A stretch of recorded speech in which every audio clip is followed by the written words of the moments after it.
All right, ladies and gentlemen, welcome back. Welcome back to the lounging episode of the Sean Light podcast. Uh, I figured we would bring the mic down a little bit, give you guys a little background into my, or a little view into my world, since there's going to be video in this now.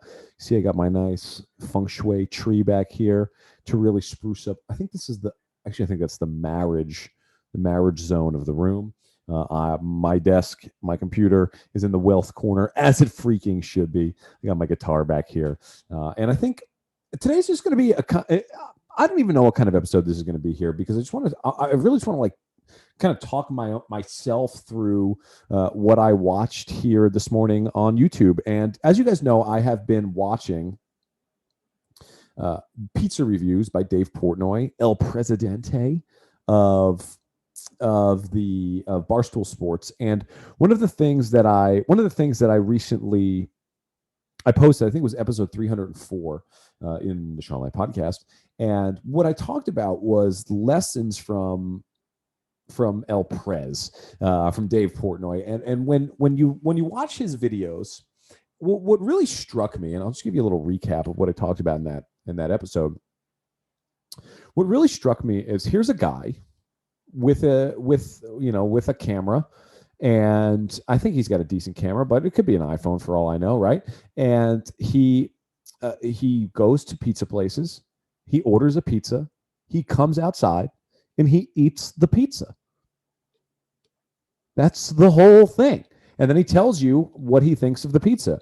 And what's so fascinating to me is it's such a basic thing, and any of us could really do that. But what is it about Dave Portnoy that makes it such a fascinating? Like, why is there? He has millions of views on these things. I mean, most of them are in the hundreds of thousands of views. So, what is it about him that makes people want to watch it versus whether I went and did it or whether you went and did it, right? Like, if you went and did pizza reviews right now, nobody would watch it, right? And of course, he has a following to this point. But how does somebody like that, like, there's no separation there. Like, what? How does somebody like that build into having that following? Like, that's what I'm really curious about, right?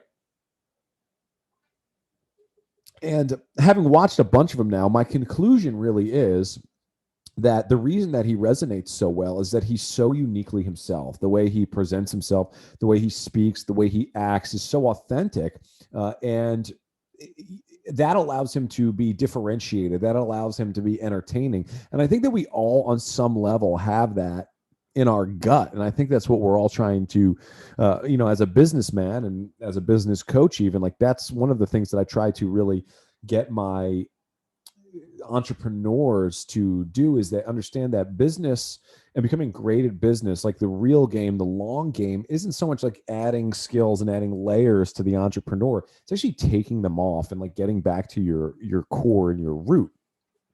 And I was watching a pizza review this morning. It was with the Shirley Temple King. I'd never heard of this young man before, but he's a little kid. He's like 5, 6 years old, and he does something very similar where he goes around and instead of reviewing pizza, he reviews Shirley Temple drinks. And it's just this little kid. And what I found so interesting about this particular pizza review was that the tables really switched, and the kid was now entertaining, and Dave was just kind of blah, right? And what I noticed was that, we all understand what it's like when we're like interacting with a little kid, right? And like, we change a little bit. The way that we talk isn't adult anymore. We kind of, pander to the little kid and make little kid jokes and high fives and stuff like that. And there's like a script, there's like a role that we all play when we're like around children. And Dave adopted that script. And what was interesting was he was no longer the no longer the entertaining asset entity inside the video. The kid was, because the kid was not following a script at all.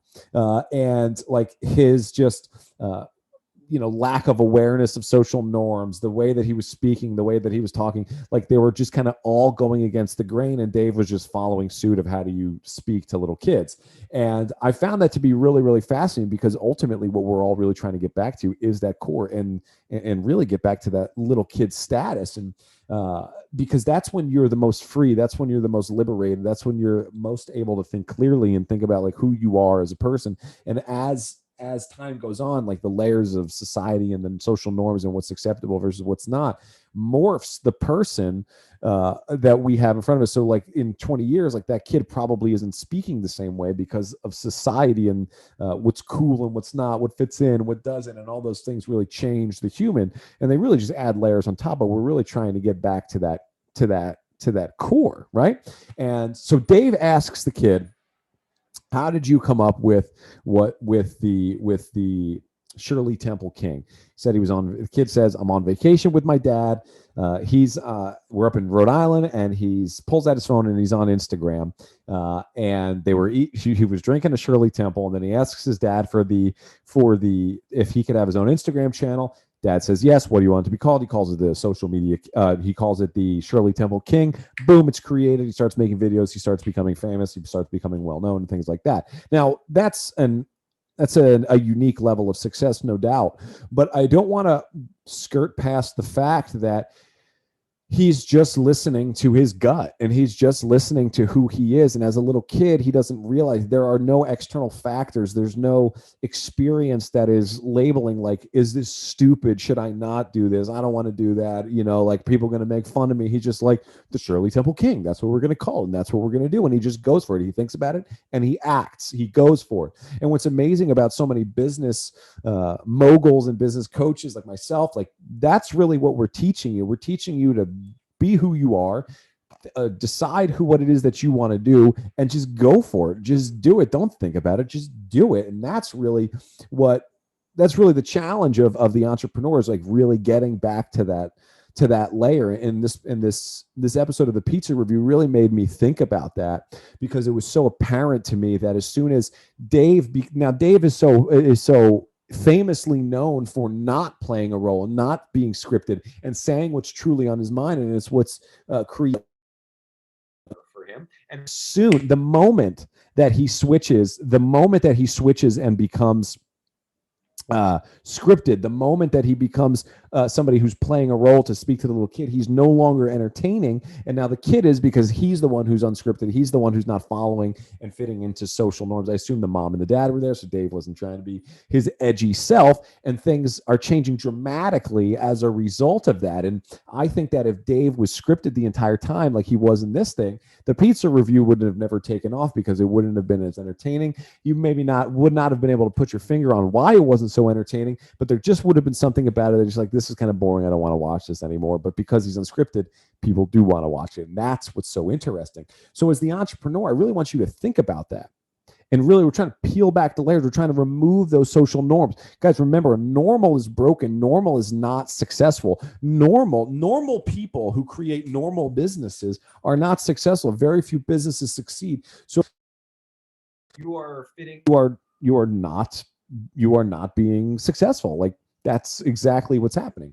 So I want you to start thinking about that as the entrepreneur, and like, how many layers are on top of it? How many filters do you have to go through to determine whether or not your content is acceptable for the masses, right? And how much is that hindering the growth of your business? I think that's really interesting. Another story that came to mind as I was preparing for this podcast was thinking about when I was on the subway.